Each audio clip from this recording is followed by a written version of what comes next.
fellow Americans.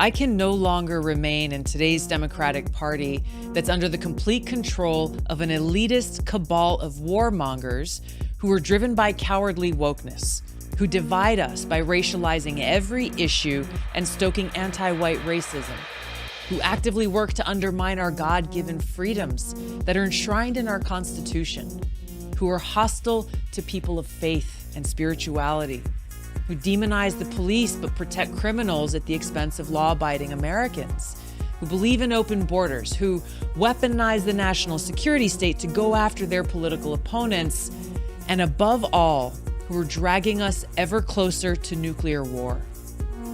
Now, I believe in a government that's of the people, by the people, and for the people. Unfortunately, today's Democratic Party does not. Instead, it stands for a government that is of, by, and for the powerful elite. Now, I'm calling on my fellow common sense, independent-minded Democrats to join me in leaving the Democratic Party. If you can no longer stomach the direction that the so-called woke Democratic Party ideologues are taking our country, then I invite you to join me.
The Vietnam War and the push for US involvement was a result of the Gulf of Tonkin incident.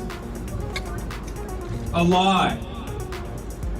The Iraq War famously is a result of lies. Wars in Somalia are a result of lies. The Second World War and the German invasion of Poland was a result of carefully constructed lies. That is war by media. Let us ask ourselves, of the complicit media, which is the majority of the mainstream press, what is the average death count attributed to each journalist?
Let me ask you a question. Do you think you should be the one to be able to decide when to pull the trigger? No, sir. Isn't that what this is about? If you adopt the position that any time you are denied, your particular, there's 4 groups out there and inspectors, you're the group you headed, anytime you are denied, that ipso facto requires the United States and the Security Council to act on what they said they would do, which is to use whatever means necessary to take on Saddam Hussein so you can get into that particular facility. Is that not correct? Is that not your position? Mr. Senator, I have a job to do, or I had a job to do, and that was to disarm Iraq in accordance with the provisions of relevant resolutions. With all due respect, I'm not trying to be confrontational. I'm trying to get this as clear as I can. I really mean this now. You have an absolute logic. You put together a very tight syllogism here. You have indicated that your job is to disarm. The only way you can disarm is to have access. The only way you can have access is either with permission on the part of Iraq, or if denied, forced access, right? Compelled access. Compelled. Well, okay, compelled. You sound like the lawyer and I sound like the military guy. I mean, compelled, where I come from, when my old man said you're compelled, it meant I was forced. I mean, it was a real simple proposition. It wasn't much to debate. Now, there is a clear logic to that. And that's what I mean when I say I respect your position. But that means that whenever you choose a target that warrants inspection and you are denied, that ipso facto, at that moment, the only way your position can be satisfied or sustained is if the UN Security Council or the United States, acting unilaterally, uses force to guarantee access. Is not that true? Yes, sir.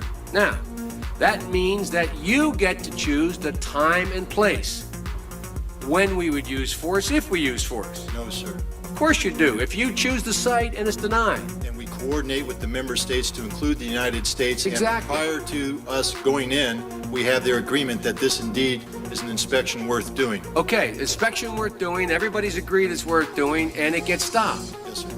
At that moment, we're an automatic pilot as far as you're concerned. Period. No ifs, ands, or buts. Now, I respect that. But now, it seems to me the Secretary of State might have a slightly different problem. Secretary of State might be sitting there and saying, now look over there on that side. Now, I remember so-and-so and so-and-so and so-and-so, and the 12 people on this side, they're all the ones that said they didn't want to use force. Now, I'm going to have to go tell the president now that we should, or Secretary Cohen, unleash whatever it takes to get it done. And our military assessment is the same as the majors. The majors' assessment is, privately held but publicly acknowledged later, that airstrikes alone aren't going to do this. Saddam's not going to cave on this. So, now here's the deal. I recommended the president have at it and let the chips fall where they may. A reasonable position for the Secretary of Defense, the Secretary of State to take. But I respectfully suggest, Major, they have a responsibility slightly above your pay grade. slightly above your pay grade, to decide whether or not to take the nation to war alone, or to take the nation to war partway, or to take the nation to war halfway. That's a real tough decision. That's why they get paid the big bucks. That's why they get the limos and you don't. I mean this sincerely. I'm not trying to be flip, because I think, and that's why I said at the outset, the reason why I'm glad you did what you did, we should come to our milk. We should make a decision. But in terms of whether the Secretary of State has no more to consider than you do as the arms inspector, you didn't get in, didn't get my job done, get me in. Period. You made the deal, right? That's the deal. A deal's a deal. Get me in. Scott Ritter, I'm ready to go. It's not how it works. Now, maybe it should work that way. But wouldn't you acknowledge that if you were President of the United States or the Secretary of State, you'd sit there and say, now, okay, old Scotty boy didn't get in. We said he should get in. We want him to get in. It's important that he does get in.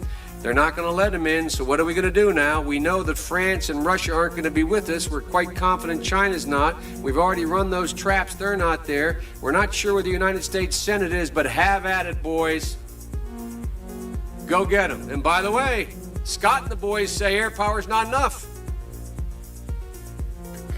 I think it's a legitimate debate, Scott, Major. I think it's a legitimate debate. But I don't think we should be putting it in the context of, you have somebody up there at state saying, look, how can we weasel out of this agreement? We want to let this guy out there hanging. We're not this. It's a very practical political decision. Same kind of decision General Powell made.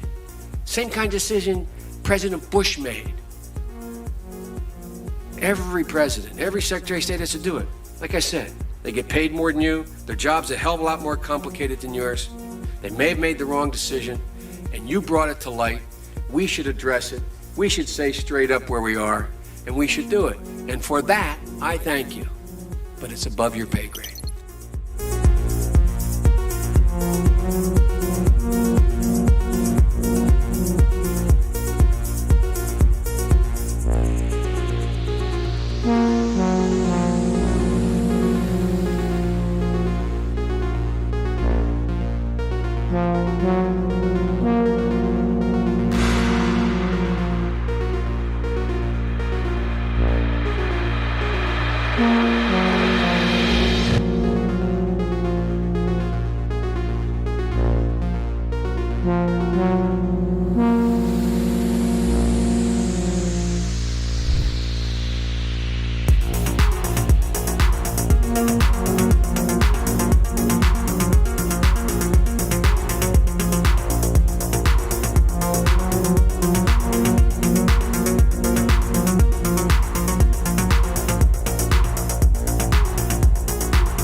Rationality belongs to the cool observers, but because of the stupidity of the average man, he follows not reason but faith, and the naive faith of the proletarian requires necessary illusion and emotionally potent oversimplifications, which have to be provided by myth makers to keep the ordinary person on the right course.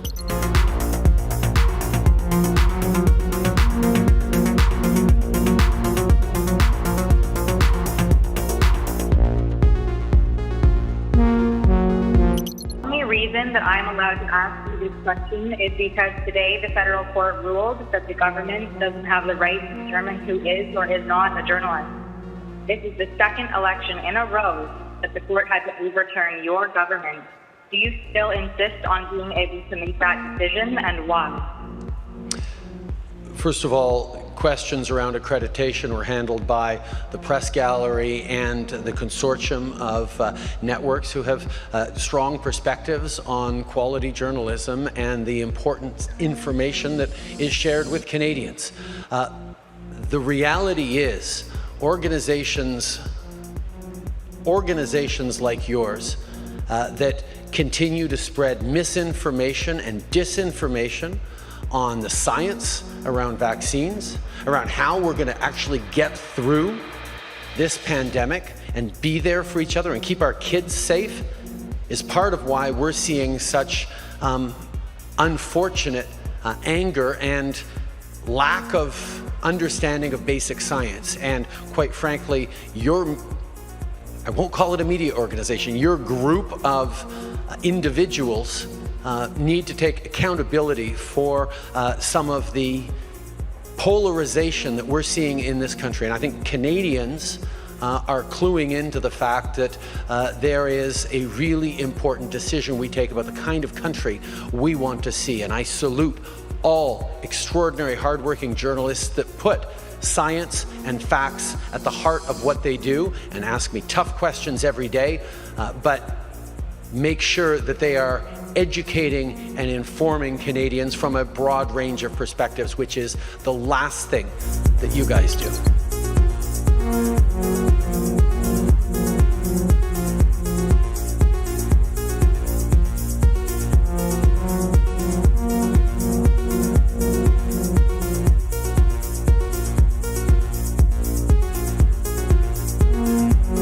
Killed a million people in Iraq. That is a separate... You killed a million people in Iraq. It's incredible that you have the brass neck to be sitting here now urging another Iraq war. George, after if what I was you've still already in done. Parliament...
There can be no doubt that Saddam Hussein has biological weapons and the capability to rapidly produce more, many more. And he has the ability to dispense these lethal poisons and diseases in ways that can cause massive death and destruction. If biological weapons seem too terrible to contemplate, chemical weapons are equally chilling. UNMOVIC already laid out much of this, and it is documented for all of us to read in UNSCOM's 1999 report on the subject. If we consider just one category of missing weaponry, 6,500 bombs from the Iran-Iraq war, UNMOVIC says the amount of chemical agent in them would be in the order of 1,000 tons. These quantities of chemical weapons are now unaccounted for. Dr. Blick says, quipped that, quote, mustard gas is not marmalade.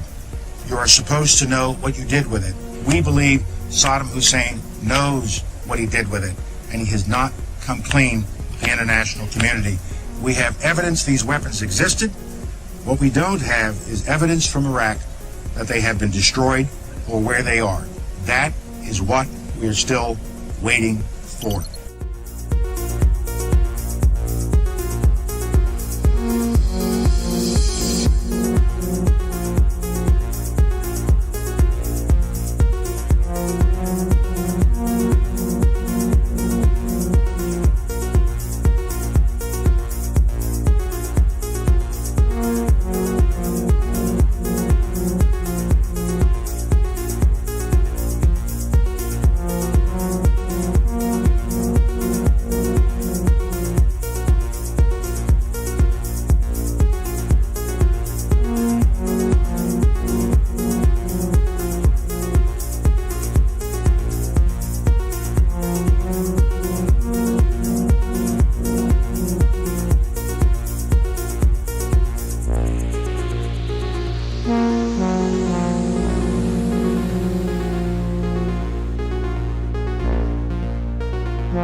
Dr. Fauci, knowing that it is a crime to lie to Congress, do you wish to retract your statement of May 11th where you claimed that the NIH never funded gain-of-function research in Wuhan?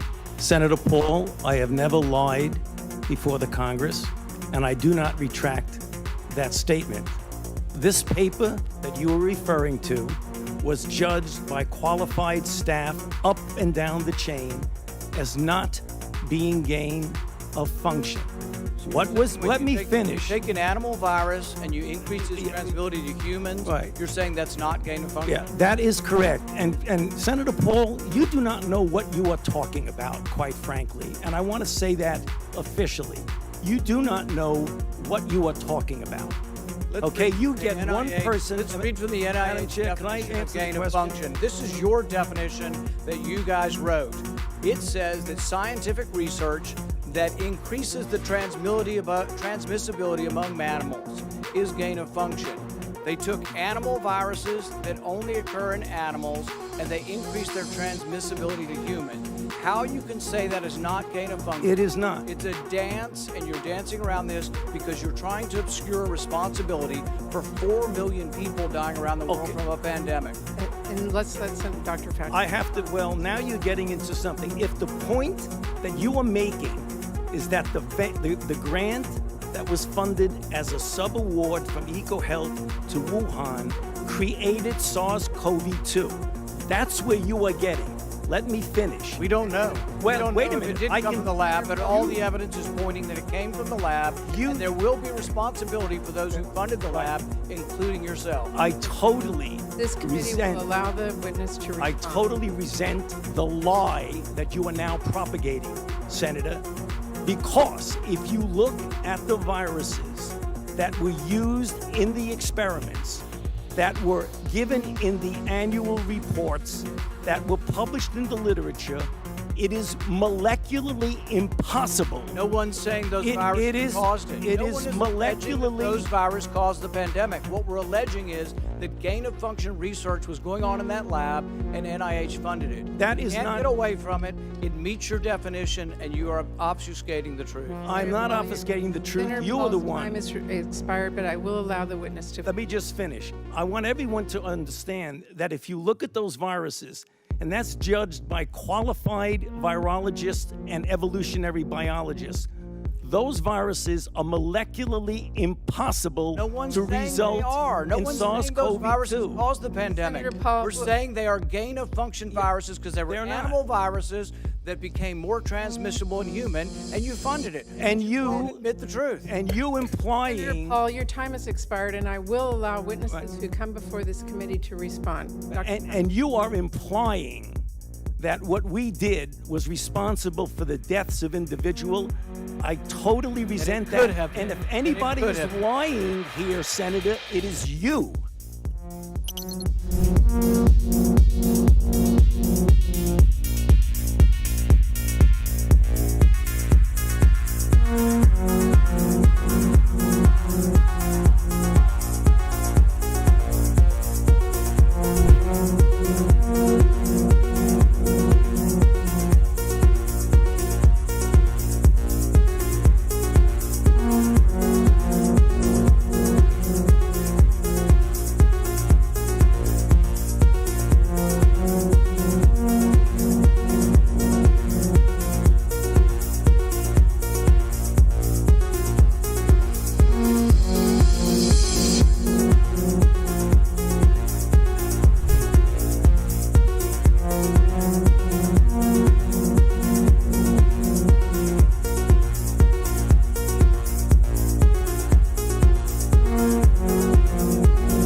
Whatever our hopes may be for the future, for reducing this threat or living with it, there is no escaping either the gravity or the totality of its challenge to our survival and to our security. A challenge that confronts us in unaccustomed ways in every sphere of human activity. This deadly challenge imposes upon our society two requirements of direct concern, both to the press and to the President. Two requirements that may seem almost contradictory in tone, but which must be reconciled and fulfilled if we are to meet this national peril. I refer first to the need for far greater public information, and second, to the need for far greater official secrecy. The very word secrecy is repugnant in a free and open society, and we are, as a people, inherently and historically opposed to secret societies, to secret oaths, and to secret proceedings. We decided long ago that the dangers of excessive and unwarranted concealment of pertinent facts far outweighed the dangers which are cited to justify it. Even today, there is little value in opposing the threat of a closed society by imitating its arbitrary restrictions. Even today, there is little value in ensuring the survival of our nation if our traditions do not survive with it. And there is very grave danger that an announced need for increased security will be seized upon by those anxious to expand its meaning to the very limits of official censorship and concealment. That I do not intend to permit to the extent that it's in my control. And no official of my administration, whether his rank is high or low, civilian or military, should interpret my words here tonight as an excuse to censor the news, to stifle dissent, to cover up our mistakes, or to withhold from the press and the public the facts they deserve to know.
Welcome, everybody, to Redacted on this Thursday night. I'm Clayton Morris. I'm Natali Morris. So glad to have you here on the show that is the largest anti-war show on YouTube and Rumble, by the way.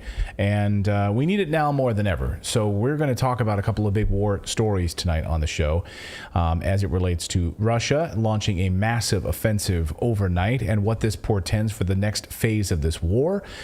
These new weapons that have just been introduced into the battlefield could be a total game changer. So we're going to hear from the Russian side on this, also the NATO side on this, and also joining us tonight will be former UN Weapons Inspector Scott Ritter is going to be joining us a little bit later in the show on that.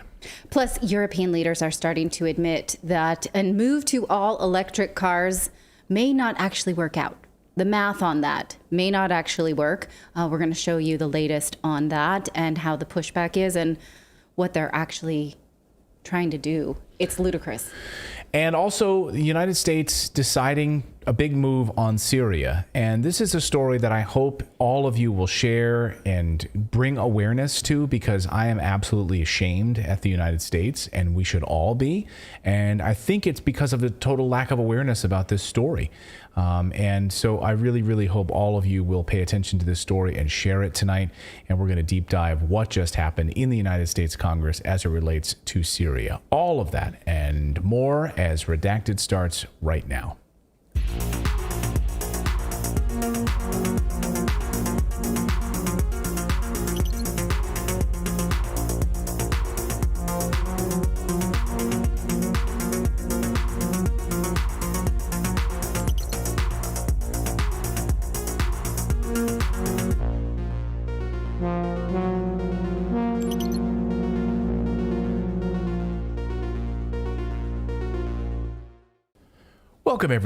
Welcome everybody to Redacted. So I got a big surprise. Tonight on the show. We're going to show it a little bit later. We're going to do a little like unboxing here on the show a little bit later in the show tonight, okay? Okay. A little bit later, so you got to stick around for this. I'm very excited about it, and I just want, and it's a big thank you to all of you who subscribe to this show. The reason that this exists in my hands is because of all of you, the many tens of thousands of you. I believe, I think the latest numbers are we reached 340 million of you watching the show, 340 million, which is amazing when you think about that compared to like CNN, like. Yeah. Absolutely crushing, right? So thank you. And I just want to say we're going to show this a little bit later in the show. So this arrived today. Just show it. No. We're going to stick around. It's a little, we got news to get to. So that's what we do on this show. We do news. All right. Thanks for sharing the styrofoam. It's a little tease. It's a little tease in a box. So we'll do that a little bit later in the show. But first, you want to tell them about, we have a great newsletter. Okay, that's sure. Free. Yes. If you go to redacted.inc, you will find our newsletter, which is written as a companion piece to this show. So a lot of the same topics, definitely all the links. So for those of you who say, where are the links to the things that you talk about? They will almost always be in the newsletter because we cover the same things plus more. So if you go there, just put in your email address and then go into your email and authenticate, make sure that it got into your inbox and not into a spam folder or what have you, and you'll be signed up. It's totally free. We put a ton of work into it. My son actually was working on an essay yesterday about the Crusades, and he's like, wow, writing an essay is so much. And I'm like, I write like 12 a day because of the newsletter and the show. I guess that's what I do for a living, is just write essays. So I hope you read them, and I hope you, I really appreciate when you guys email and tell me what you think. It's also just a great way to keep in touch with us because a lot of times the platforms that we're on, shut down free speech. You're here because of that. So free speech and free drinks. Listen, okay, we're having an argument about who gets to have their drink receptacle on the set. Okay. And the Hydro Flask is staying right here. I think it looks ugly. I think the Mandalorian mug looks fantastic. We got to remove this. It's staying right here. Let's pull this. Someone in the chat. This fish has manners. Someone in the chat just said, "I love your marriage. Your marriage gives me hope for my own marriage." And then maybe that's before you saw the drink fight that we just had here. So. Don't touch this again. This is your dance space, and this is my. See, there's a line. This is my line. This is my dance space. Right. Spaghetti arms. Let me know if you guys think the red mug is unsightly. It's not a mug. It's a Hydro Flask. All right. So anyway, go to redacted.inc is the place to go to sign up for the newsletter. Redacted.inc, not .com. And it'll publish first thing tomorrow morning on Friday morning over your cup of coffee. All right. Let's get to it, shall we? Let's talk about tonight's top story, a massive military offensive by Vladimir Putin, the Russian military, overnight, striking all parts of Ukraine, far and wide, as NATO is now basically saying, hey, this crap is about to hit the fan. This crap is about to hit the fan. But first, I want to start with something a French politician said overnight. Let me know what you think about this and whether or not you agree with her. Marine Le Pen, of course, who ran for president 3 times in France, she was just interviewed, and she said, quote, if we continue to supply weapons to Ukraine, which, by the way, we don't have, and she's right, they don't have them, they're running out, to Ukraine, depriving our own army, then we are facing a 100-year war, she says. If we continue to supply weapons that we don't have, depriving our own army, then we are facing a 100-year war. The idea, of course, she would know as a French lady, right? The French fought the British in 100 Years' War. That's actually what it was called, 100 Years' War. Heck, we just had a 20-year war in Afghanistan. So if you think like in the 21st century that we can't have like a 100-year war again, well, we actually witnessed a quarter of that already happening, or a fifth of that already almost happening. It was a baby war. A baby version of the 100 Years' War, 20 years. So especially if the West keeps funneling a nonstop drip of weapons into Ukraine, which they seem hell-bent on doing. Yes. Over the past 24 hours. This morning, in fact, the EU announcing a massive new round of weapons for Ukraine.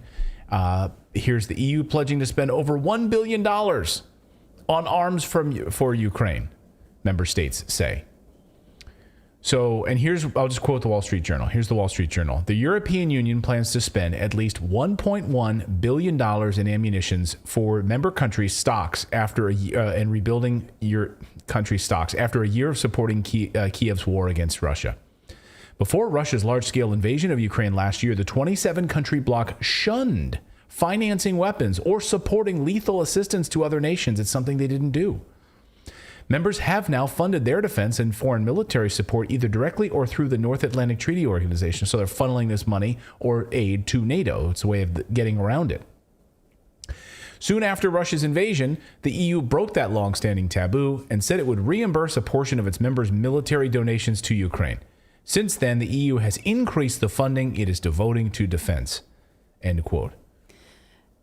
That's so crazy while European economies are just tottering on the brink. You see protests throughout Europe. In France, the workers' strike. In Portugal, we have the teachers' strike because the cost of living has increased so much that on these low income wages, people just can't get by. We have war protests, anti-war protests in Germany. Right. There is a faction, even though the media doesn't tell you. They're warning of blackout. Happening. Warning of blackouts through Germany. No food. Well, a lot of it is also due to Brexit in England. And just today, I was speaking to my banker about how so many people in Europe have adjustable rate mortgages. So they never saw a conflict coming. And so they locked in like 0% loans, 0.5% loans, in some cases negative percent loans. And then all of a sudden, the European Union tanks its own economy with Russian sanctions and supporting weapons packages, and people's mortgages doubled overnight, tripled in some cases. It's just getting worse and worse. And so if you're a teacher on a fixed income and now you have, twice as expensive for your house, for your food, for your gas, no wonder there's protests. What can they do? Right. It's unbelievable. And this morning, NATO is playing up the fact that Russia is about to score a major victory in Bakhmut, and therefore we need to send more weapons. So they keep saying Bakhmut is about to collapse. Bakhmut is about to collapse. And we're going to ask Scott Ritter about that in a few moments. Here's the head of NATO, Jens Stoltenberg, today tweeting this. Important meeting with the EU defense ministers in Stockholm. As Russia's war of aggression grinds on, we need to step up and sustain our support so that Ukraine prevails. This includes boosting NATO allies' stockpiles of ammunition and focusing on joint procurement. So they're realizing, we don't have the production in the EU and NATO countries. They're running out of ammunition. They don't have tanks. Germany can't even produce tanks. I mean, literally, the factories, they can't even produce them, was revealed today. And that was confirmed. I mean, it's been reported over the past few months, but confirmed today. So Ukraine is the most corrupt country in Europe. So let's send more weapons and more money that we can't track, and that it's winding up in the hands of corrupt people. And they're selling our weapons to Africa and the Middle East. Congressman Matt Gaetz, a few days ago at the end of February, had an epic showdown with the Pentagon over a 1996 law called our End Use Monitoring Program law that's supposed to track all of this shit. So we're supposed to know, hey, when we send you $10 billion in weapons, like, we track it. That's the law. So under the law, all of these dollars and weapons are supposed to be tracked. But Matt Gaetz is wondering why the Pentagon isn't following this law. Watch. Thank you, gentleman. Chair, and I recognize the gentleman from Florida, Mr. Gaetz, for 5 minutes. Mr. Storch, you're our watchdog. Ukraine has a corruption problem, right? There's a long history of issues with corruption in Ukraine. Infrastructure minister arrested for stealing $400,000. Deputy head of Zelensky's office can't explain where the sports cars came from, so he had to resign. Deputy defense minister resigned over contracting corruption, but the defense ministry put out a statement that his resignation was a worthy deed. And the wife of a former Ukrainian politician was found with $22 million in cash crossing the border into Hungary last year. It seems as though a lot of the zeal for enforcement of the anti-corruption efforts seems to align with the Republican control of the House of Representatives in our country. Maybe that's a coincidence. You cannot testify, truthfully under oath, that the DOD has complied with the policy and law regarding end-use monitoring during all times of this conflict. Isn't that right? So I want to be careful here when I respond to you, Congressman, to make sure that I'm clear. We are conducting a series of evaluations that look at the controls that DOD has in place to ensure that they are taking the steps that are required. I get all that, but here's the operative question. We haven't complied with end-use monitoring according to the law with everything we've sent to Ukraine to date, have we? So our 2020 report, which is our last public report on this, made a number of recommendations. All of those have been met. I know, but you're sort of dodging the question. You cannot testify that we have complied with the end-use monitoring requirements at all times during this conflict, can you? So we have an ongoing evaluation right now. I get that it's ongoing. I'm looking backwards. You cannot testify that everything is complied with the law and the end-use monitoring, can you? So some of that gets into the classified report that we issued previously. But I think everyone watching this could see that if you could testify to that, you would. You're citing a classified report. I don't know why that report's classified. I think the American people deserve to know if this 1996 law is being followed or not. You can't testify that it is being followed, and so I think they can draw reasonable conclusions from that. I mean, a portion of it's classified. Okay, if a portion of it's classified, then don't talk about the portion that's classified. Then talk about the portion that's not, but you can't. Okay. You can't tell us where any of this stuff goes. Yeah, I would like to tell the IRS that my tax returns are ongoing. Whenever, yeah, you're going to get them. They are ongoing. When I die, you'll get them. Mm-hmm. For now, though, it's ongoing. Yeah. And then my death tax is ongoing. So if I'm paying taxes to fund corrupt politicians in Ukraine, I'd like to know where that money's going, right? Mm-hmm. When I sign that check every year for the IRS and I send my taxes, I would love to know which portion of my taxes is going into Zelensky's pocket. Sure. I have a right to know that. Why don't I have a right to know that? By the way, today, Biden is about to announce this massive new budget, raising taxes by $2 trillion. $2 trillion. For us. For us. To send there. Yeah, to send there. And, because we're going to reduce the deficit. Here, I got an idea. How about you stop printing money and sending $130-40 billion to Ukraine? There's an idea. You want to reduce the budget? You want to reduce our deficit? Why not do that instead? Lower the military-industrial complex. The Pentagon is amazing, isn't it? And last night, the Pentagon stopped the United States from sharing alleged Russian war crimes with the International Criminal Court. This is an amazing story. Let me repeat that. According to the New York Times, the Pentagon blocked sharing evidence of possible Russian war crimes with the Hague court. So this is amazing. I mean, think about this for a second. The U.S. has a history of getting in the way of the International Criminal Court to investigate suspected war crimes that are committed by the United States and its allies, but it's offering to help probe Russia and their alleged war crimes.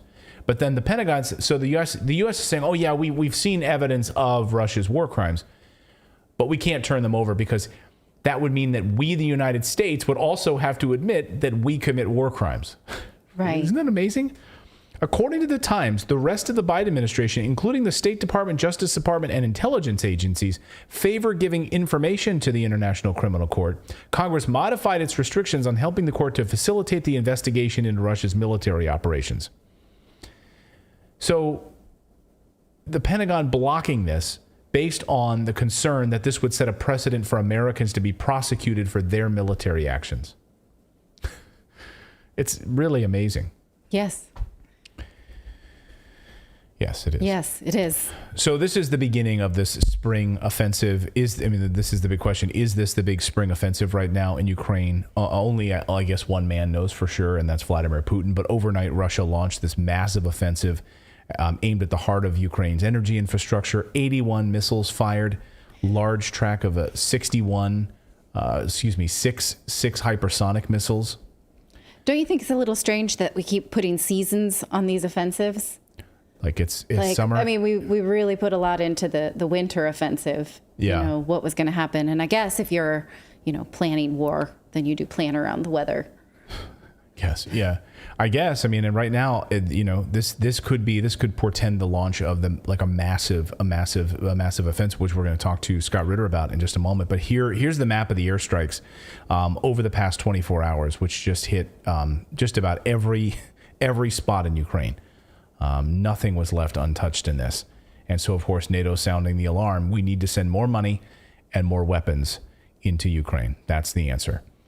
Joining us in just a few moments is former UN Weapons Inspector Scott Ritter. We're going to talk about this offensive in more detail, these hypersonic missiles, and much more. We're also going to look at Europe's electric car scam, the greening of Europe right now, the blocking of the combustion engines by 2035, and the lie that we've all been told about this. About electric cars. I mean, the math just doesn't work out, and it's worse than you think. So since someone kind of smugly, tells you that they drive an EV, you can sort of chuckle that, okay, but do you know where those components come from? Do you know, what is the output that you're depending on coal? We're going to show you all of those numbers, and it's laughable.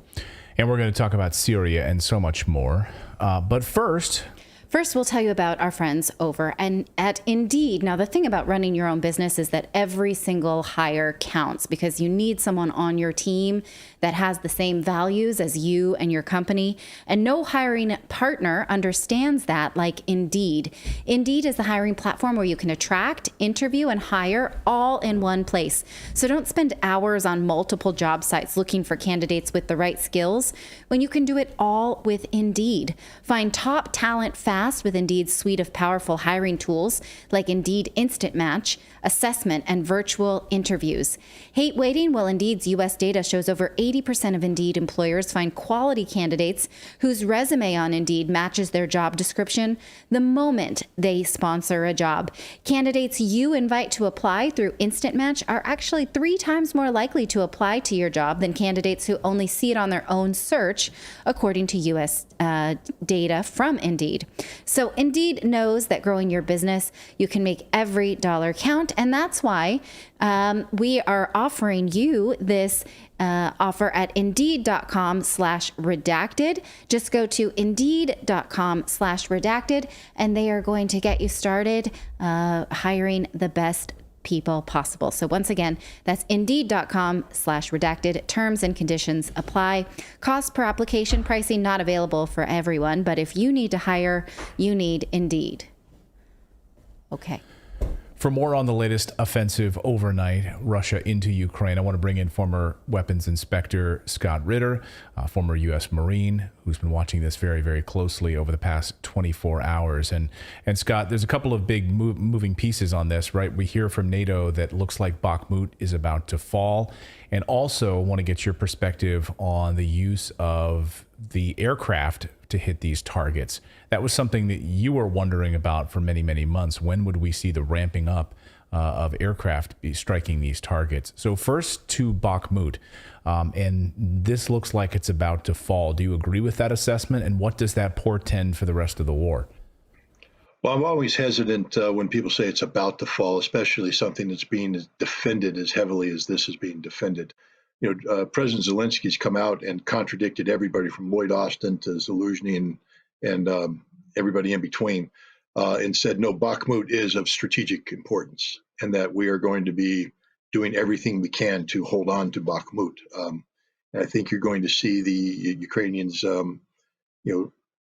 sending some carefully hoarded reserves to Bakhmut to hold it, because as Zelensky said, if Bakhmut falls, it basically opens up the rest of the Donbass for Russian occupation, that Russia will begin rolling up the Ukrainian defenses, because Bakhmut was the Gordian knot that held this, extensively entrenched defensive line together, and the Soledar-Bakhmut complex. And when Bakhmut goes, there's a straight shot to Kramatorsk. You can roll up the left and right flanks, and Ukraine won't have the forces necessary to contain the Russians, and that'll begin the gradual unraveling of the Ukrainian defenses. This could be, the Kursk of this conflict. I mean, one of the more decisive battles or the decisive battle of this war. So, and if the Ukraine and the other thing people need to understand is that, this isn't the United States versus Iraq. I'm not denigrating Iraqi manhood. I'm not, but the Iraqi army was not of the caliber. They couldn't stand toe to toe with the United States. The Ukrainians are extraordinarily brave, extraordinarily well trained, and for the most part, extraordinarily well led. They're very well equipped. They're putting up a heck of a fight. It's not me that's saying this. Prigozhin, the head of Wagner, speaks in glowing terms about the quality of the Ukrainian soldier that his men face on the battlefield, and he calls them heroes. And the reason why I bring that up is that, when people hear, Bakhmut's getting ready to fall, it might create the image of a defeated enemy. The Ukrainians aren't defeated; they're fighting. They're fighting hard. The casualty level that they've taken is unreal, and the fact that they continue to throw themselves into this battle. The last time we saw a military that was able to absorb these casualties and continue to double down and press forward was during World War II with the Soviet Army, the Red Army, which suffered unbelievable casualties, but was able to fight. The Ukrainians are suffering, proportionally speaking, casualties that are the equivalent of what the Soviets lost during World War II in a period of time. They've lost in a year what we lost, the United States lost in terms of combat casualties for all of World War II on both the Pacific and European fronts. So, and General Cavoli, the commander of U.S. forces and the Supreme Allied Commander in Europe, recently said in a defense forum in Sweden that the scope and scale of the violence taking place on the battlefield today is beyond the imagination of NATO. NATO's not ready to fight this fight. Well, the Ukrainians are fighting this fight. And so I think even though Bakhmut might be ready to fall, it's only going to fall after much more hard fighting. It's a very difficult fight against a very capable and determined enemy. And it's not going to be easy. It's held out now since May, and it could hold out for another day, 2 days, 3 days, a week, depending on the tenacity and the dedication of the Ukrainian defender, which to date has been, of a very high level. So we'll see. But once it falls, I think Zelensky's right. I mean, the Ukrainians have overcommitted to the battlefield, to Bakhmut. They've suffered tremendous casualties. They've burned up their reserves. And when the battlefield ends, understand that when Bakhmut goes, you're taking a frontage and you're potentially ballooning it out. And the Russians have the forces to go into that balloon and fill the line. The Ukrainians don't have the forces capable of containing that balloon.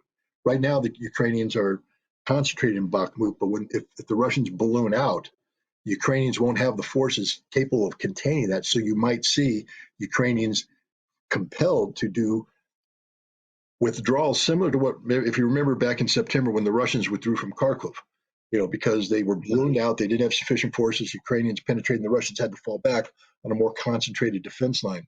you could see this happening to the Ukrainians, where they are going to be compelled to give up significant territory, probably in the north, to fall back on a defensive line that's shorter and able to be, be able to be held in a more comprehensive fashion. So I think Zelensky's 100% correct. If Bakhmut goes, I think you're going to see the rapid unraveling of the Ukrainian army in the Donbass region. And then that, of course, means, as you talk about, what is left of the Ukrainian army at that point after Bakhmut. And you're seeing NATO allies ramping up the rhetoric about additional weapons, additional monies flowing into Ukraine. Marine Le Pen, former presidential candidate in France, over the past 24 hours saying, if we continue to send weapons into Ukraine, that this could wind up as a 100 years war. With a continued dripping of weapons and money into this zone. So who will do the fighting? I mean, it would just be Polish forces, U.S. forces. Who's going to be Ukrainian forces? Who's going to be left to do the fighting there? Well, with all due respect to Marine Le Pen, and I know where she's coming from, her heart's in the right place, but it won't matter. I mean, right now, the polls are bragging about how 10 of the 14 Leopard A4 tanks that were promised are now deployed into Ukraine. 10 tanks. 10 tanks. 10 tanks. It's nothing. Plus, in order to support those 10 tanks, the Polish have to build a logistics hub inclusive of a manufacturing capability for spare parts, because they don't make spare parts for the tanks anymore. So the complexity of supporting 10 tanks, the amount of resources that have to be put in to keep 10 tanks in the field is ridiculous. If France is going to provide Leclerc tanks, how many? 14? The same problem. How do you support that? It's a completely different support requirement than the Leopard A4. We're going to provide 31 M1 tanks at some point in time. Right now, we're talking 60 tanks. 60 tanks is not going to turn this into a 100-year war.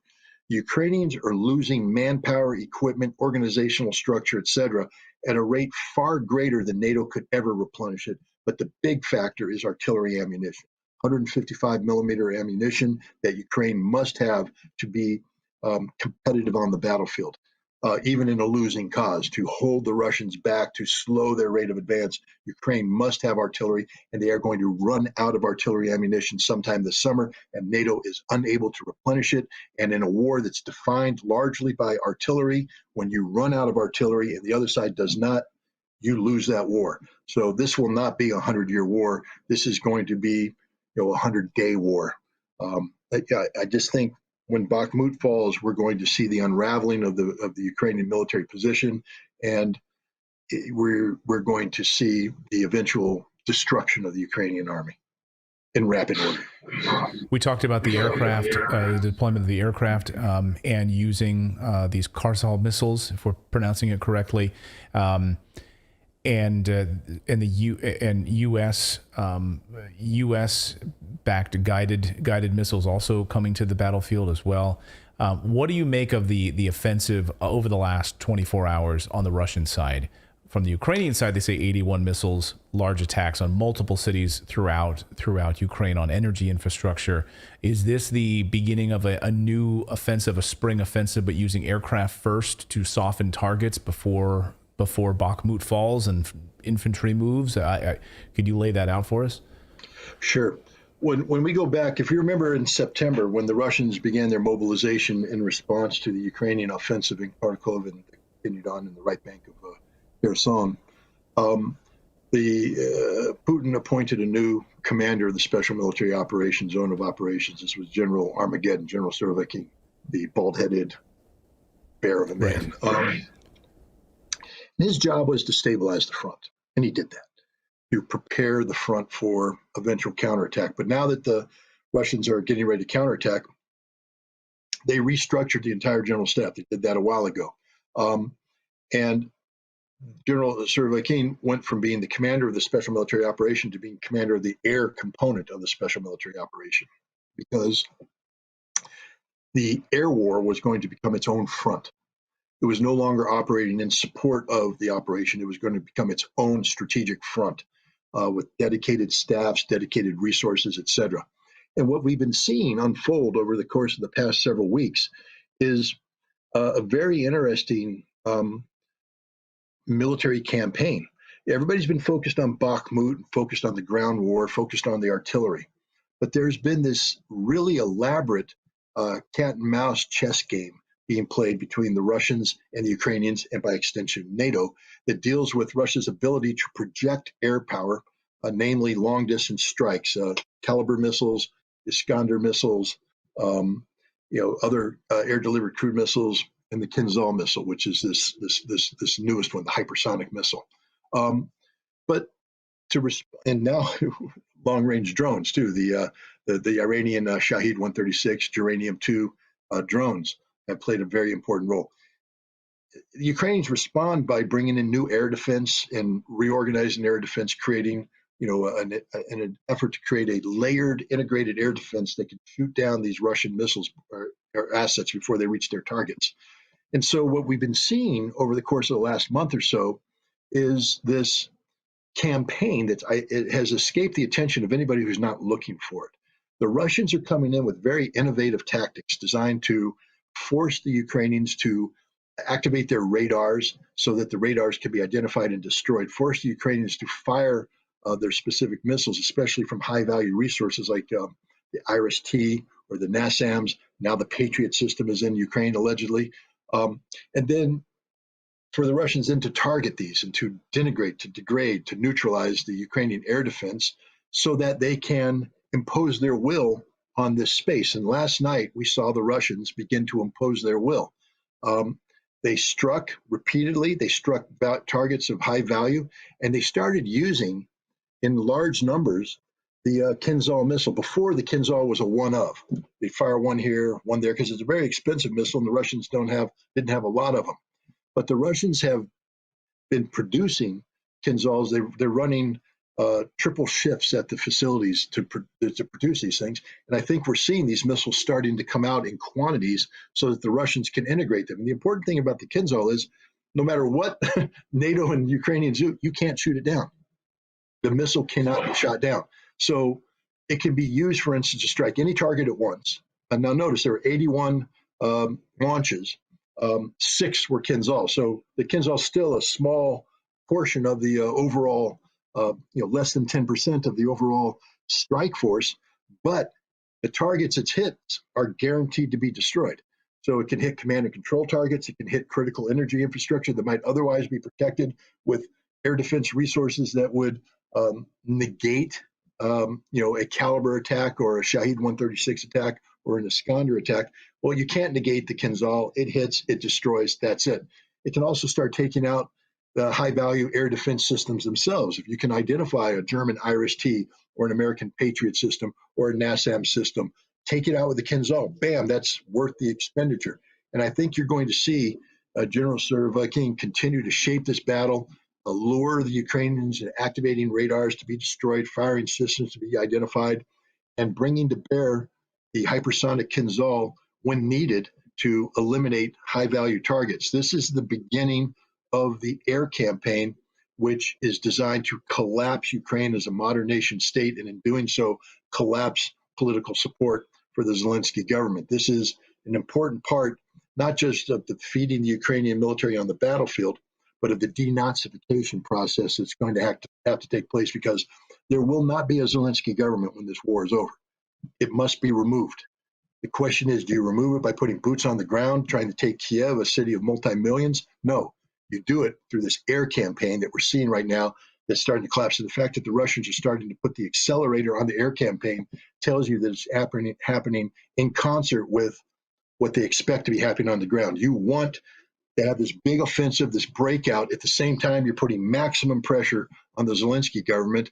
And hopefully it leads to a situation where Zelensky is removed from power. I mean, as a humanitarian, you would like he and his family to be put on an airplane or a train and flown into exile where they can live a comfortable life, forever condemned by the world for what they've done to the Ukrainian people. But realistically speaking, he's probably going to die.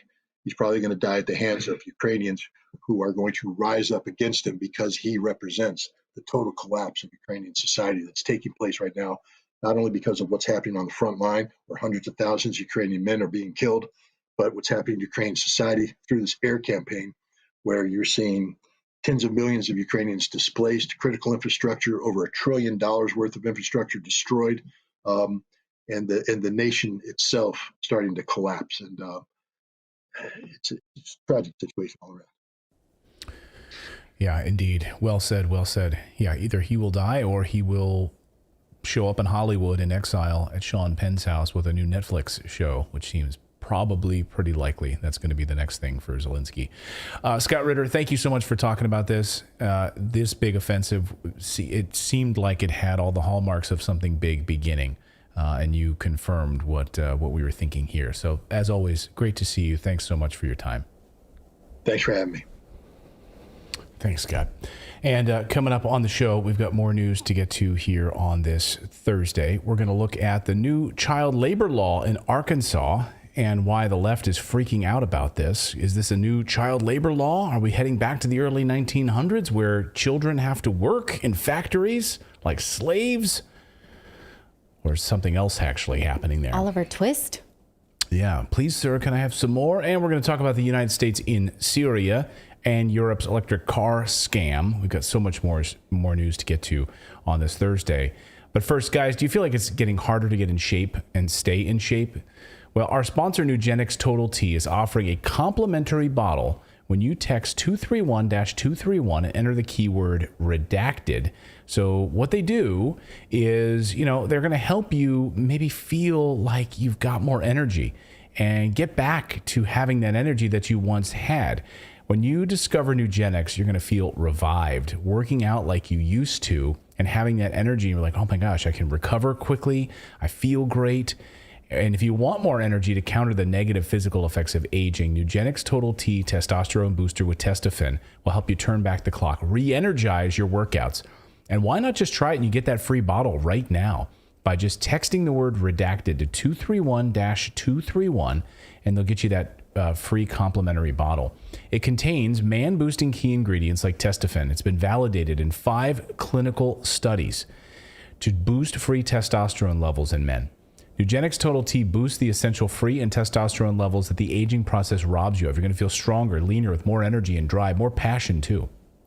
Every product professes quality. Many of these do, but many other products use generic ingredients, but not with Nugenix Total T. You get the same clinical potency levels used in trials. And Nugenix formulation is backed by 10 years of science and research. Nugenix Total T is the #1 selling testosterone booster at GNC. And I've got to say, really, really help you re-energize your life, get you back to that really feeling powerful, being able to bound up the stairs, work out, feel like you used to, have that energy. And you really notice it as you get older. Really, just give it a try right now. Get a complimentary bottle of Nugenix Total T when you text the word redacted to 231-231. If you text now, you're going to get a bottle of Nugenix Thermo, also their most powerful fat incinerator ever, with key ingredients to help you get back into shape fast. Absolutely free, totally free. Text 231-231, enter the keyword redacted. Again, text 231-231, enter the keyword redacted. Texting enrolls you into recurring auto text messages. Consent not required to purchase. Message and data rates may apply when you text them there. All right. All right, so shall we talk about electric cars? Let's talk about electric cars and the great electric car scam. Okay, so, sorry, I lost my notes while you were doing that. I went a different place. Here I am. Okay, you want to feel good about your electric vehicle and government mandates to stop selling gas-powered cars after certain years. It's different in different states. The European Union says that it will no longer sell gas-powered cars by 2035. You won't feel so good about that decision after watching this. Here, Siddharth Kara calls biblical times is how grueling this work is. This is a big part of the research from his new book that was published just in late January. It's called Cobalt Red. I bought it today on Kindle, if you'd like to read it along with me. What he's trying to scream to the world is that a move to electric cars is not more green. In fact, it makes more slave labor. No matter what Kevin Bacon wants you to think. Here's a tweet by Kevin Bacon that the author of this book responded to. Kevin Bacon was just happily telling you that he's partnered with Hyundai to promote electric cars. And the author here is like, great, love you since Footloose, but perhaps you can lend your voice equally to the human rights and environmental catastrophe taking place at the other end of those EV supply chains. Now, the pieces and components of electric vehicles is something we've spoken about a lot, not to mention that when you plug in cars and you increase power consumption of the grid, it matters what kind of power is in your area. So for instance, in China, here's Bjorn Lundberg's research on how China actually switched to electric vehicles and had so many coal-powered plants that the electric cars worsened local air with lethal consequences. It's estimated that in Shanghai, pollution from an additional 1 million electric-powered cars would kill nearly 3 times as many people annually as an additional 1 million gas-powered cars, because they're still coal-powered there. And so he talks about the cumulative effect. 3 times as many? It's crazy. Wow. He talks about the cumulative effect of EVs.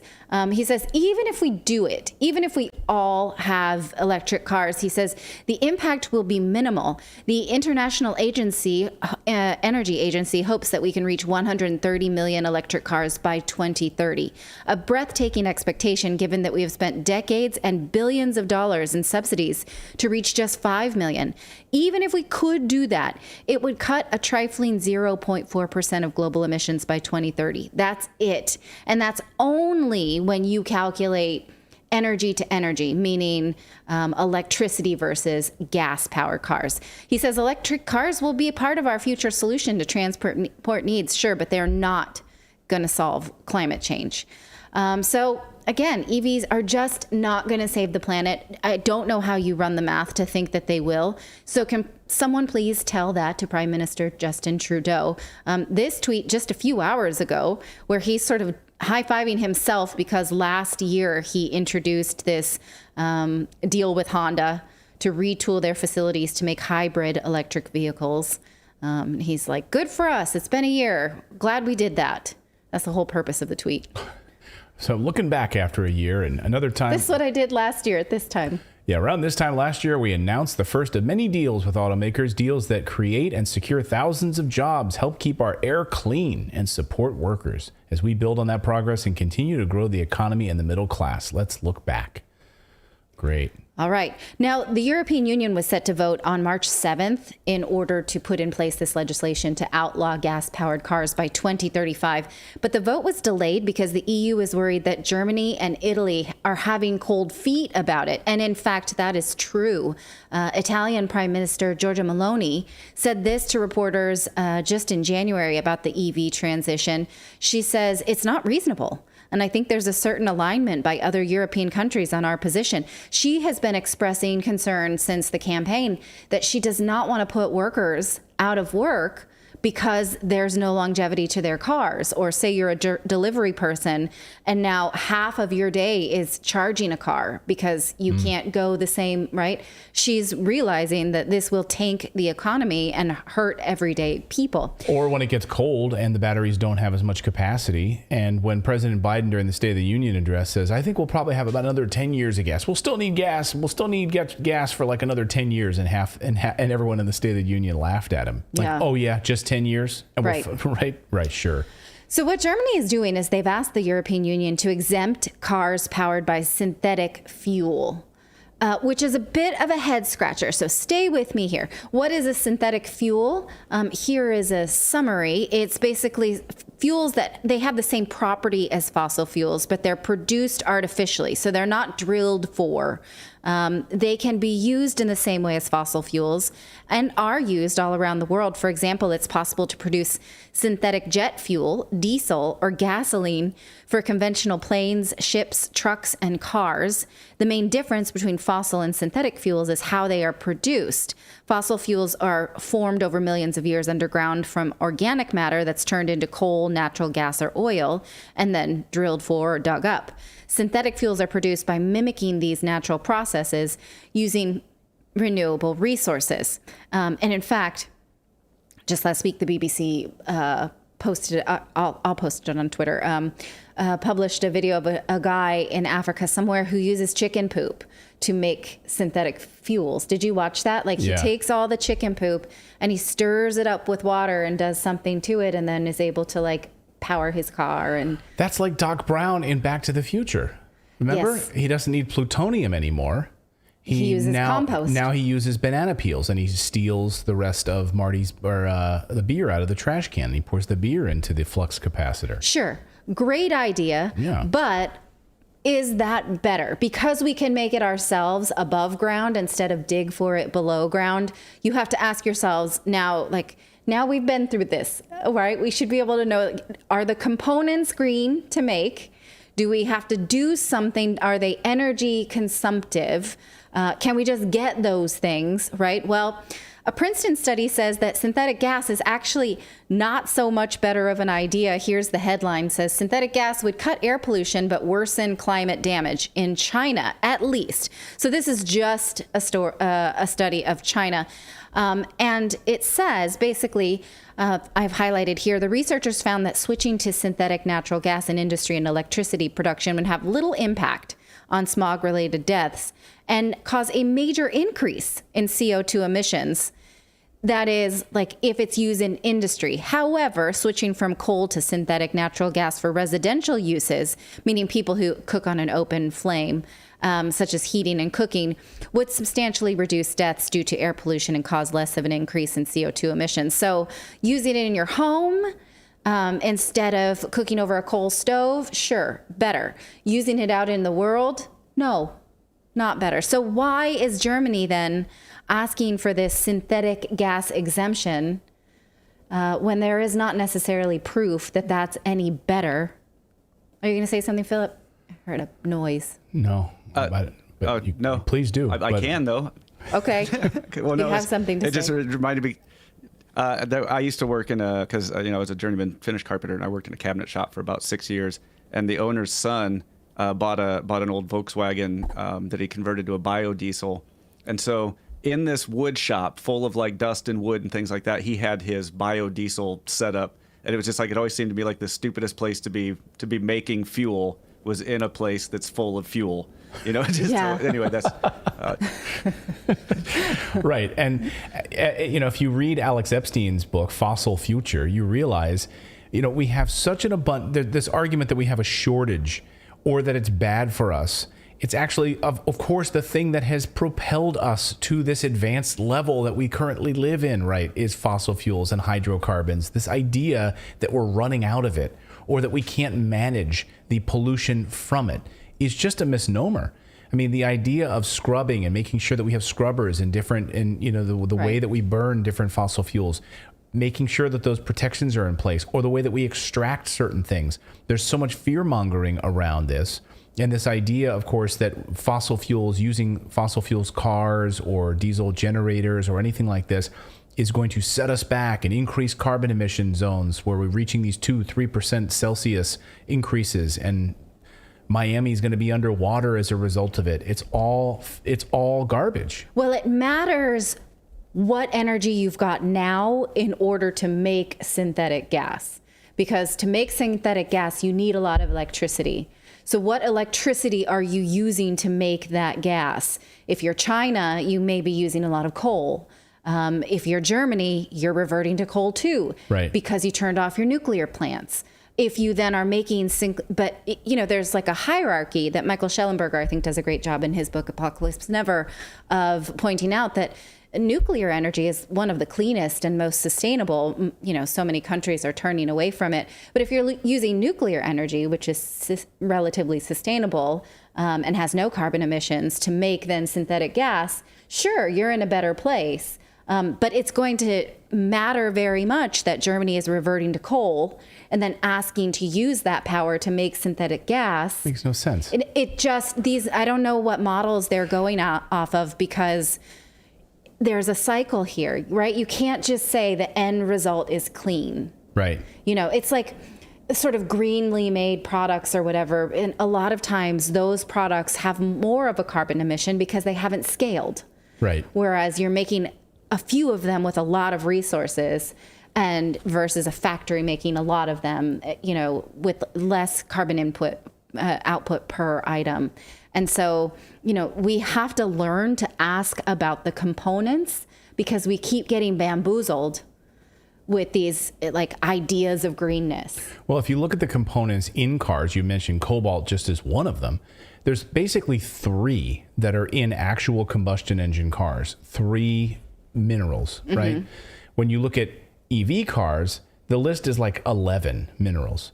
Everything from lithium to manganese to cobalt. Now we need to triple the amount of minerals that we need to pull out of the ground in order to satiate all of the battery components for electric vehicles. Yeah. Like we've literally gone from like Fred Flintstone style cars that need a few minerals, right? And, feet, but just a few minerals to now like 11 or 12 different minerals that we need. Which is literally creating a slave economy. Right. I think this author, because I know we have a lot of crossover viewers from Joe Rogan, was on a Joe Rogan show, and thank you to those of you who sent that to me. I haven't watched it yet.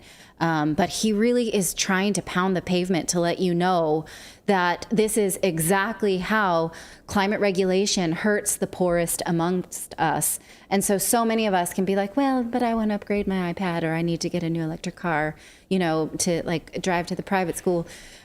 Again, you have to know whose head you're standing on. Are you able to take this, Philip, on my laptop? I don't know if you can or not, because I can never see this input on the screen. Yeah, give me a second. I'll have to pull it up. Sorry, because my Steam Deck is not working anymore. So what's going on here? I don't know. I can't ever see the preview, whether or not it's even there. So I have to ask you to see it if it's actually logged in or not. But anyway. Well, there we go. Let us know what you think of this in the chat. Clayton has a chart. Yeah, no, this is the chart. So this is the chart I was thinking of. Look at the electric car chart at the top there. The number of minerals that are required.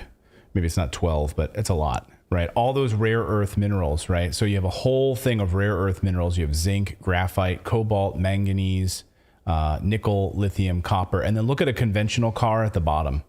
Copper, nickel. Or is that nickel? Yeah, it is. Yeah, nickel. Nickel and copper. That's what you need for those comparing minerals and electric and and clean energy cars. So there you go. Just adding on all of this layers of garbage that you need to pull out of the earth. Yeah. Okay, so I'm going to read the book, Who's In? Clayton and I share a family Kindle account. So we go back and forth. It's in our own names, though. I don't just not have my own Kindle account. That would be super inappropriate. So whenever he buys a book, it pops up in mine. And so it's in our library now. Let us know if you'd like to read it with us. That's right. So coming up here on the show, we're going to talk about Syria, and I really, really, really hope all of you will share this segment. And my goal for this segment, really, I would love it for this next segment to get over like 1 million views. Sharing it out. Please educate our Americans about this. People living in the United States and members of Congress about this. It is shameful. Really, really tear-jerkingly shameful. So we'll get to that. We're also going to look at the new child labor laws in Arkansas and how the left is freaking out about what Governor Sarah Huckabee Sanders just did down in Arkansas. And it brings up a larger question about like work ethic and children, and at what age should we actually have them working and showing them the responsibility to pull their weight, you know, show what it be an important part of society by showing them those skills early in life. So we'll have that debate a little bit later in the show. Yeah. But first, would you like to tell us about our show sponsor? Okay. Or do you want me to? If you can do that. Okay, sure. So I would like to tell you about a retirement account called Bank on Yourself. Now, most of us have been given some sort of really markety and bad advice about retirement savings, such as you might have been told to max out on your 401k. The Wall Street casino loves to roll the dice with your hard-earned life savings, but really, if you're maxing out your 401k or your IRA, you are what our favorite tax expert Tom Wheelwright calls just partnering with the government to invest in the stock market. So, you know, if you want to do that, fine, you better know that the government is your partner. And when it goes up and down based on government policy, You know, that's how it goes. But do you really control your retirement money? If you've got a 401k or an IRA, the government controls it, but there is a better way to grow your nest egg. Bank on Yourself is a guaranteed and predictable way to grow your hard-earned money. It's a retirement plan that gives you 100% control of your money plus tax-free income in retirement. It's guaranteed predictable growth and retirement income with no luck, skill, or guesswork required. And your plan doesn't go backwards when the markets tumble. Both your principal and your growth are locked in. Tax-free retirement income that you'll know what your tax rate is in retirement. It'll be zero under current tax law anyway, which protects you from the upcoming tax tsunami. So you can get a free report with all the details on how this works. In fact, there are a lot of really famous entrepreneurs who used this to grow their own, to be the bank for themselves. So go to Bank on Yourself. This is the strategy that guarantees predictable tax savings and control of your financial plan. So go to bankonyourself.com/redacted. That's bankonyourself.com/redacted.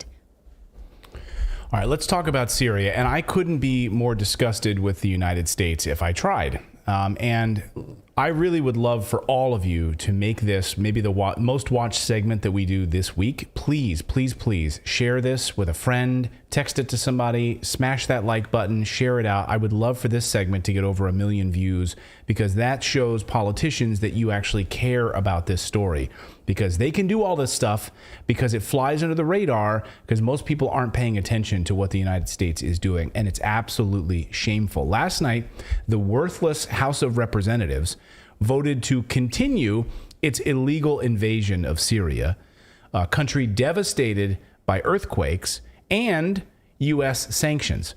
So here was the House vote last night. This was a Matt Gaetz bill on removing U.S. forces from Syria. Stop the illegal invasion of Syria. Please, please, please stop the illegal invasion of Syria. But no, here was the vote, 321 to 103. 321 said, no, we're going to stay. 103 people said we need to leave. I mean, I know that's upsetting, but the fact that even over 100 people voted for it surprised me. Yeah, and you know, a lot of people, we wrote about this in our newsletter last week. We told all of you, please reach out to your member of Congress, and I hope that maybe that changed some minds, that maybe some members of the House were like, wow, we're actually getting phone calls. I heard a lot of emails from you saying, thank you for linking that up in the newsletter. I called my representative. I emailed my representative. So you did your part. Many of you did. And maybe that's the first time they ever got a phone call about Syria in their office. And they're like, what is going on? Seriously. We sent emails. Yeah. So the United States claims the reason that we're in Syria is because of ISIS terrorists. But as you're about to find out, that's a total pile of garbage. If you've been watching for our show or watching our show for any length of time, you know that's a lie. Friend of the show, journalist Aaron Mate, did a bang-up job of cataloging a bunch of the floor speeches of these losers in the House of Representatives and why they're justifying staying in Syria.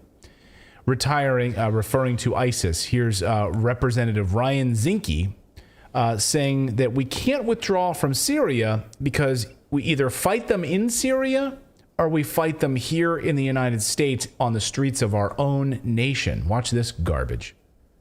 The hard truth is this: either we fight them in Syria or we'll fight them here. Either we fight and defeat them in Syria or we'll fight them in the streets of our nation. Yeah. That's a fundamental lack of understanding of what the extremists there are fighting for, because the extremists there want an Islamic State there. Right. They don't want it in Montana. And so the government is fighting, the government of Syria is fighting back against extremists who want women to not be able to work, not be able to drive, all of the extremist interpretation. Yeah, they're fighting ISIS themselves. They don't need our help. They hate ISIS. The Syrian government is fighting the extremists. They have a harder fight because the Obama administration funds the extremists. Right. Began and then continued every administration since. Yeah, so hey, we're Syria. We could actually fight ISIS on our own if you guys, the United States, wouldn't be funding Al-Qaeda and actually funneling money in to stop us from doing that, tying our hands behind our backs. Oh, and stealing all of our fuel, by the way. So the United States, just as a little reminder here, the United States began to support al-Nusra, which is the sister organization of Al-Qaeda in Syria. And they say that that is how they fight against the Assad regime. Right. And so by funding the terrorists there. So to say like, oh, we're going to fight them here, they don't want anything to do with the United States. So we're going to fight him on the streets of Montana. I think he's from Montana, right? Yeah. MT is Montana. No, MO. No, MO is Missouri. MT is Montana. They literally want a united front, the extremists there, throughout all Arabic nations that are based on the extremist interpretation of Islam. They want that there. That's what they want. So you do realize, I hope, if you've watched our show for any length of time, you know that the Assad government considers ISIS an enemy. And by the way, so does Russia. And Russia offering assistance to fight ISIS in Syria. So why does the Representative Zinke, like, you're concerned about fighting ISIS? Like, why are we involved in this? Let them fight ISIS. So you're jumping into Syria to fight something that they're already fighting. That doesn't make any, and they don't want you there. Does that make sense at all? So here's Matt Gaetz, who put this legislation up, and I think he does a great job of calling out the total hypocrisy of this. Watch. Somehow, the United States in 2015 says, you know what? We need to get involved in this mess in Syria. And since we have been there, we have seen Americans die. We have seen tens of billions of dollars wasted. And what is hilarious about the 2001 AUMF that the neoconservatives wave around like some permission slip for every neoconservative fantasy of turning an Arabian desert into a Jeffersonian democracy is that very 2001 AUMF would justify attacking the people that we're fighting against and the people we're funding. Because both have ties to al-Qaeda, and of course the 2001 AUMF dealt with al-Qaeda. All this talk about a reemergence of ISIS, I would encourage my colleagues to go read the Inspector General's report of the last quarter that indicates that ISIS is not a threat to the homeland. And with the Turks conducting operations in Syria against ISIS, with Assad and Russia having every incentive to create pressure on ISIS, I do not believe that what stands between a caliphate and not a caliphate are the 900 Americans who have been sent to this hellscape with no definition of victory, with no clear objective, and purely existing as a vestige to the regime change, failed foreign policies of multiple former presidents. I reserve the balance of my time. So, exactly. They're fighting ISIS. We send 900 people, and we think that the reason we're there is to fight a caliphate against ISIS? No. We're there for a whole other reason, which we'll get to in a second. But this is one of my favorite speeches last night, in reminding us why we need to stay in Syria. This is from Democrat Jerry Nadler. He literally doesn't know what he's even talking about or who's even in Syria. Watch. We cannot withdraw our 900 troops now because of what was said about ISIS. But in addition to that, we are defending the Kurds against certain slaughter at the hands of the Peshmerga if we were to withdraw our troops. The Turks, as we know, are supporting the Peshmerga. In addition to which, if we were to withdraw our troops, that increases the worry that Israel has to have about Iran, and that increases the odds of a conflict between Israel and Iran, which is the last thing the Middle East needs or the world needs. What? Literally, I don't know what you're talking about. Like the Peshmerga? The Iraqi Kurds? What do they have to do with this? So it sounds like he's talking about the Turkey-Iraq border, which we all know Syria is not in the Turkey-Iraq border because it's like, what the hell is going on? But this Israel? is my point. I mean, because of everything that was just said about ISIS, that's why we got to stay there. And then also the Peshmerga in Iraq, and they're there, and they're fighting the Kurds, and they're what? And the what? Where did he get that? Just throw a bunch of words out there, and this is and the Uyghurs and the Uyghurs. And the Azov battalion. We got to fight the. And the Mongolians. They can take over a lot of land in a short period of time. Exactly. So it's not even in the same country. I don't know what the hell he's even talking about. Of course, they don't know what they're talking about, and that's half of Congress, by the way. We're literally in Syria to steal their oil and to create regime change. Make no mistake about it. That's why we're there. So we could install a puppet government, destabilize Syria, take control of their resources. We don't want a strong Syria. We don't want an independent Islamic country in Syria that is detrimental to the United States. Absolutely, it's a threat to the United States, right? Here's President Trump admitting that we're there to steal their oil. He talks about it openly. We've secured the oil, and therefore a small number of U.S. troops will remain in the area where they have the oil. And we're going to be protecting it, and we'll be deciding what we're going to do with it in the future. In any event, by the moves that we've made, we're achieving a much more peaceful and stable area. Yeah, sure. Right. We secured it. Yeah, we secured it. It was unsecure before. If you need any other indication that these parties are all corrupt and they're all part of one big, unipolar or uniparty system, right, which is part of the military-industrial complex, look no further than that, right? Obama starts this mess. Yes, he did. Trump continues this mess. And Obama lied to us about why. And then here is why. And created a straw man. So here's the hidden camera footage that caught all of the American convoys stealing the Syrian oil. So they weren't watching it and guarding it. No, they were ferreting it out under the darkness of night, taking all of the Syrian oil, continued to take Syrian oil to the Iraqi border and take it out of Syria. So stealing their oil. So we're not guarding their oil. It's ridiculous. It's absurd. And of course, the Syrian people make about $30 salary a month. And the cost of petrol is through the roof. They can't afford it. And because we've taken it, we're literally killing them. Literally, and heating their homes, killing them. That's what we're doing. All of this, of course, started under Barack Obama. And it was all about regime change then. It's all about regime change now. Here's Kevork Almasian, friend of the show. He is from Syriana Analysis. He is Syrian. He's a Syrian journalist. Great guy. Listen to what he says about regime change. Watch. Unfortunately, there are so many military posts, I would say. They're not like a military basis. There are so many military posts for the American occupation forces in Syria.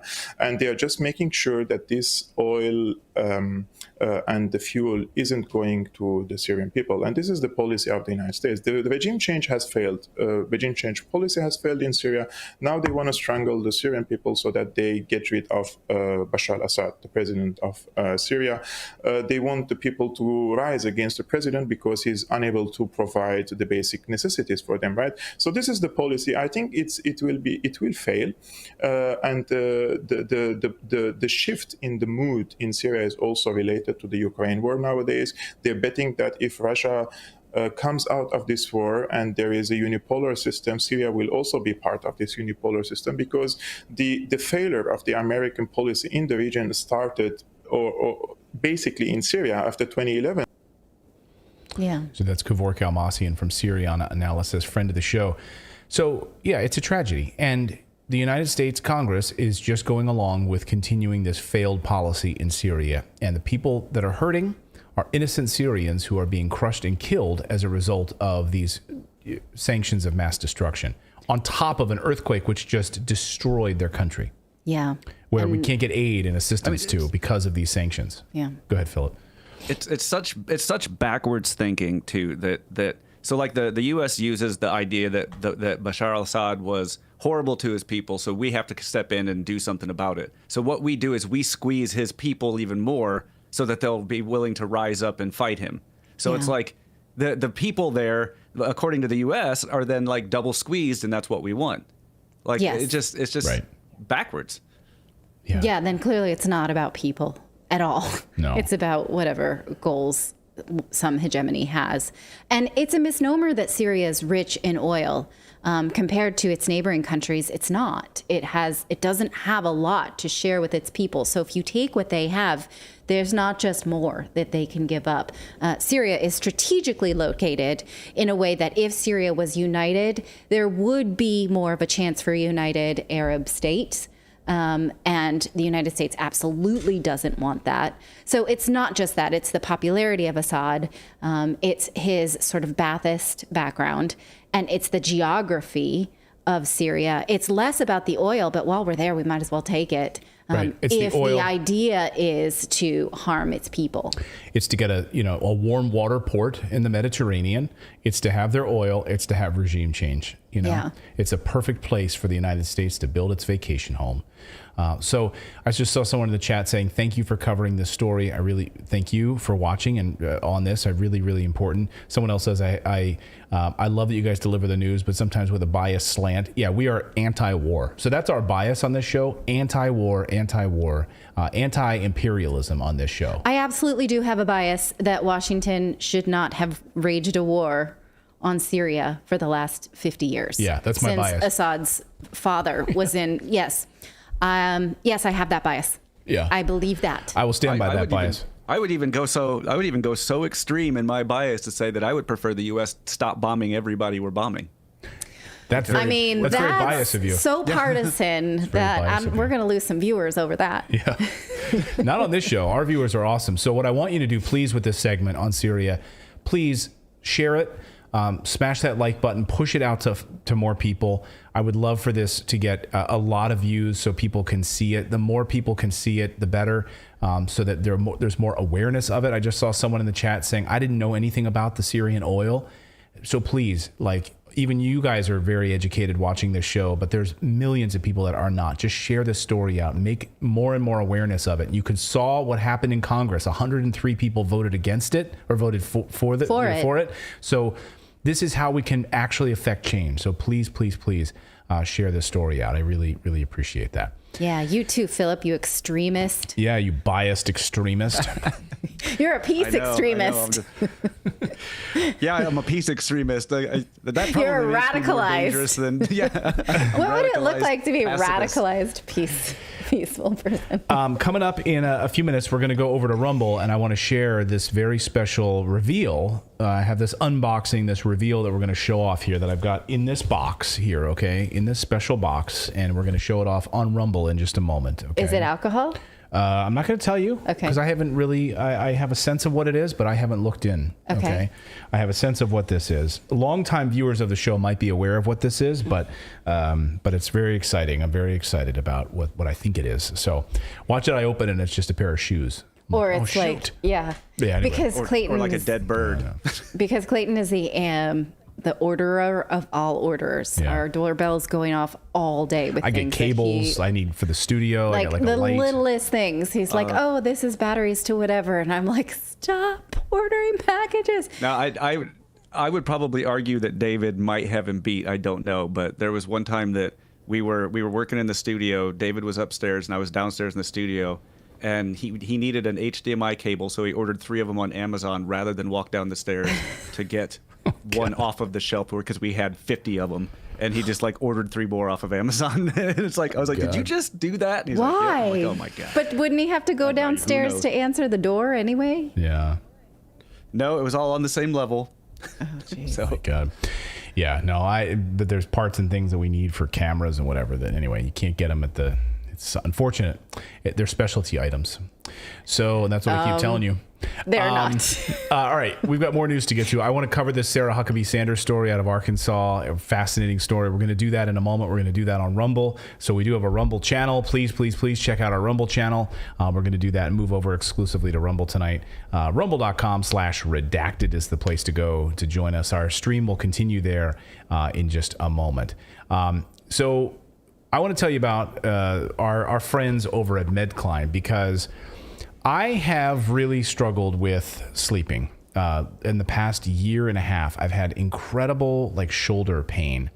And I know a lot of people, have acid reflux and other things like that, have a hard time sleeping. Maybe you have different medications or a diet change, but maybe nothing you've tried has helped you. I'm telling you, once we got Medcline said they were going to sponsor the show back in the fall. And I said, what is this? And it showed up and I was like, what is this giant pillow with an arm thing? You put your arm through it and it's got a little wedge in the center. And I'm like, okay, well, I've never seen a pillow like this before. What? And I tried it. The first night, holy smokes, my shoulder pain, it was unbelievable. I got the shoulder pain relief system. They have different ones you can order and try, and you get 20% off if you want to try it. But if you guys have acid reflux or any kind of shoulder pain, you got to give it a try. Shoulder pain, does it bother you at night? Because there's a natural solution that can help you bring real relief. The Medcline 3-component shoulder relief system is amazing to try. And if it keeps you awake at night, there's a clinically proven solution that has brought pain relief and better night's sleep to hundreds of thousands of people, millions. And it's not medication, it's not surgery, it's literally a pillow. It's the Medcline sleep system. My sister ordered one, my mom got one, Natalie and I use it every night. The two systems provide relief for both acid reflux or shoulder pain. Basically, you sleep on your side of the bed and you go to sleep. It's that simple. Well, the website has all manner of positions that you can sleep in.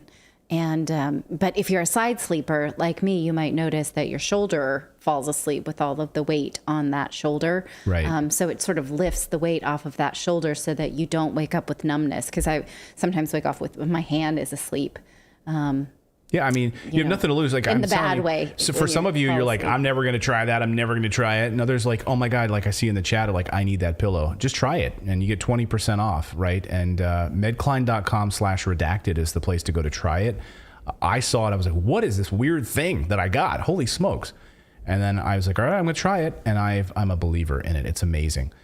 It's been validated in 7 independent clinical trials as the most effective natural treatment for heartburn, regurgitation, and many painful symptoms of GERD, all while you sleep. Medcline sleep systems are not simple foam wedges. They are true medical devices, FDA registered, doctor recommended, and clinically proven to provide relief. The patented arm pocket allows for comfortable side sleeping the entire night. You're enveloped in side sleeping comfort. It's great.